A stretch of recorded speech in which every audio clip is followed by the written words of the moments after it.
In this video, I'm going to be talking how to best prepare for Season 8 in NBA 2K25 Myteam, and it is crazy to say guys, but Season 8 is only 5 days away, and we'll be seeing a new level 40 card. We're going to talk about what level 40 I could potentially be seeing, talking about is it going to be an invincible, is it going to be a GOAT, making a prediction there, talking about the level 40 card, but this video is mainly going to be talking about how to best prepare and what you guys should be focusing on in the next 5 days to have the best Season 8 possible as we go into, I would say, the final season of 2K25, because I know there's like Season 9 that drops sometime in August, I want to say. I don't remember what last year was because I didn't play, but there's always like a Season 9 or a Season 10, but nobody really plays in August. So to me, Season 8 is the last season of 2K25, and that is kind of crazy to say. So we'll talk about what you guys can be doing game modes wise, market wise, and just all together what you should be doing before the new season does drop. So talking first about the most simple thing to prepare for Season 8, and you guys most likely understand this, but just to clarify, it's going to be finishing up any sort of thing that is in these challenges. For example, the downtown stuff, right? This is going to expire once we go into Season 8, and this is for a free 100 overall pack. So if you guys haven't already, make sure you guys are grinding your downtown challenges. It's 5, maybe not super simple, but very easy and not very time consuming to complete. It takes maybe 2 hours to do so if you haven't done any of these challenges, and if you knock them all out in let's say 2 hours, in 2 hours you get yourself a free 100 overall pack. Not that bad in my personal opinion. So making sure you guys are, finishing up on this stuff.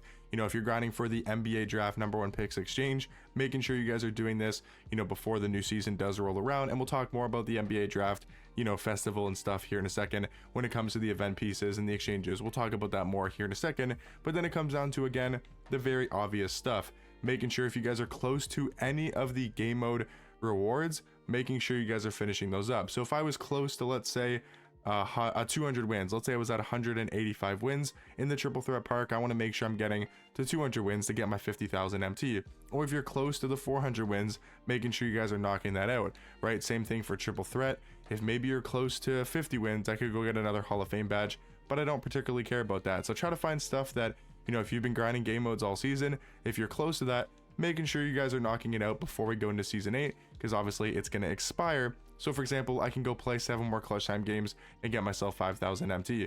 It's not much, but it does add up over time, and it's something very simple to talk about first on how you guys should be best preparing for Season 8. Also challenges like these MT challenges, the double MT challenges, making sure you guys are knocking out these as well, because you can make another like 50,000 MT just from making sure you guys are making sure you're completing these challenges. So if you're just an online player or if you're just an offline player, making sure you guys are keeping track of, if you only play multiplayer, well, you got to go play single player as well to advance to the new parts, and you can make a lot of MT from grinding these challenges. So again, making sure you guys are doing this. And then that kind of leads me into my next point, which is going to be the 2 festival agendas, and specifically the Festival of Champions, because there is tons and tons and tons of MT to be made. I'm talking about almost 500,000 MT just in this one tab alone, and I'm not saying that as an exaggeration.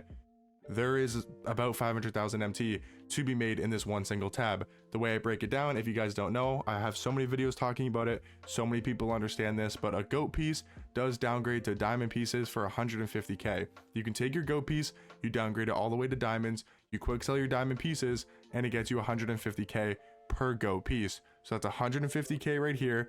There's an invincible, which is 2 of them equal a GOAT, so that's another 75k right there. But if you just comboed up with 300 overalls, because 300 overall pieces does equal an invincible, so these 300 overall pieces right here comboed up with the invincible is another GOAT. So for these 5 challenges, that is 300,000 MT for 5 challenges just sitting right here. And then you have some other 100 overall pieces, other dark matters, other 100 overalls that do equal about 450k, maybe even a little bit more, because you can earn 3 GO pieces for free. So again, making sure you guys are completing this within the next 5 days to make as much MT as possible. This is something you guys should 100% be focusing on.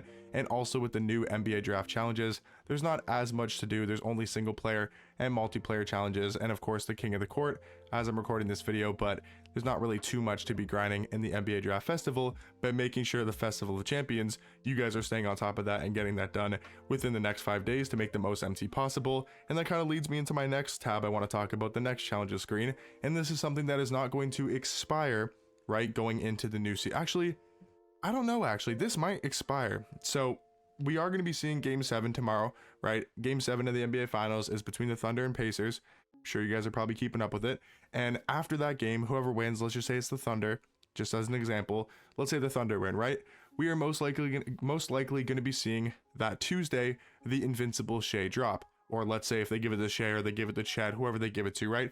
The Invincible player will be dropping on this upcoming Tuesday. Whether it's from the Pacers, whether it's from the Thunder, it doesn't matter. But we'll be seeing that free Invincible. Now, are they going to have these challenges expire going into the new season? I don't remember what they said in their tweet.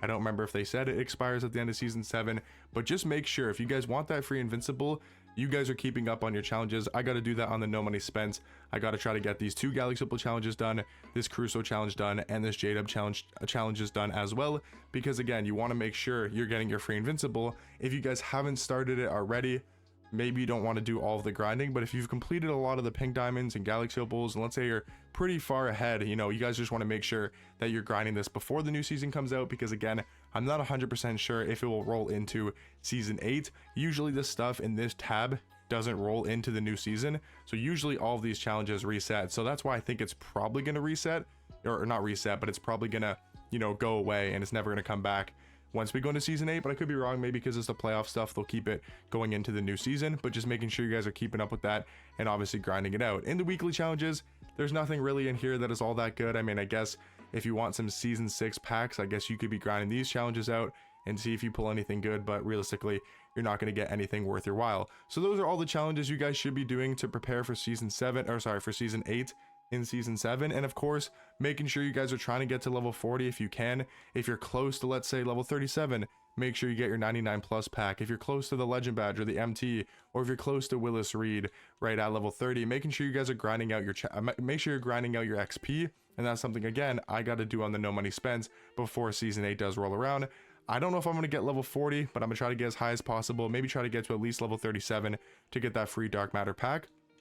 So you guys want to make sure you're obviously grinding out your levels and your XP as well. When it comes to the game modes, again, with Showdown, if you're close to a 15 win total, if you're close to a 60 win total, if you're close to a 120 win total, making sure you guys are getting there before the new season does roll around.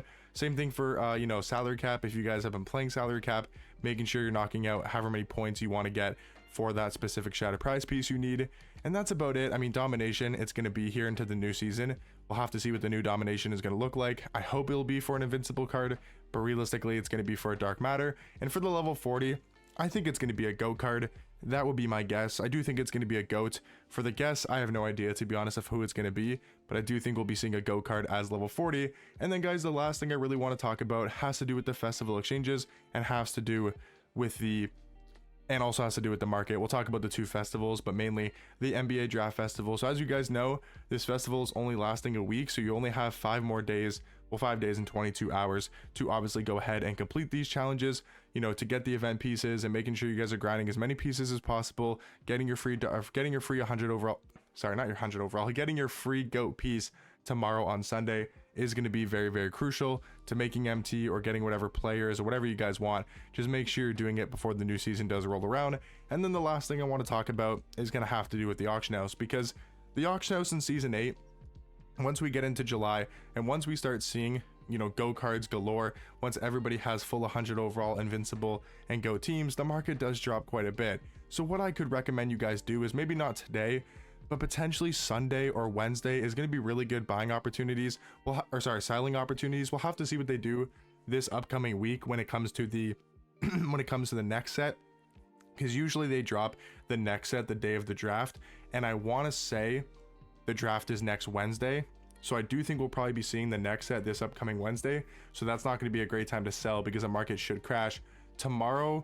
Monday, we should be seeing the super packs. So maybe selling on like Tuesday could be a really good time before the leaks come out for that next set. So again, if you want to sell your cards like Sunday to prepare, you could like sell your entire team, or you could sell a lot of your cards just to prepare for the new, you know, season to come out. It could be a smart idea. Just wanted to recommend it to you guys. If you want to stack up on MT, that could be a good way to prepare for the new season, because once the new season drops, and again, as the season does progress, we're getting to that end game stage. Like, these invincible cards aren't going to be going for this much. We're not going to be seeing you know, goats go for this much. We're not going to be seeing, you know, the top tier 100 overall cards go for this much. And we can already see the 100 overall market is starting to crash a ton. That's going to start to happen with invincible cards soon. So yeah, just overall, the market is going to crash a ton once we get into season 8, and also as we progress a couple weeks into season 8, once we get into like the middle of July, that's when the market does go down a ton. So let me know what you guys are doing to prepare for season 8, and let me know, how did you guys like season 7? If you guys had to rank it on a scale from 1 to 10, what do you guys give season 7? If I had to give my ranking, I thought it was a good season. Like, I thought it was good. I didn't think it was amazing, but I thought it was solid. I mean, some of the events were really good. The Festival Champion set was really, really good. I would say it's a solid, like, 6 out of 10. It was a decent season. It wasn't incredible, but it also wasn't really bad in my personal opinion. But let me, because the playoff stuff was really good. The downtown challenges were good. You know, the free locker codes, the 100 overall packs. You know, maybe I'll go like 7 out of 10. Maybe I'll go like 7 or 8 out of 10. I forgot about those locker codes that were really good. But hopefully you guys did enjoy this video and you guys found it helpful. And I'll catch you guys in the next one. Peace.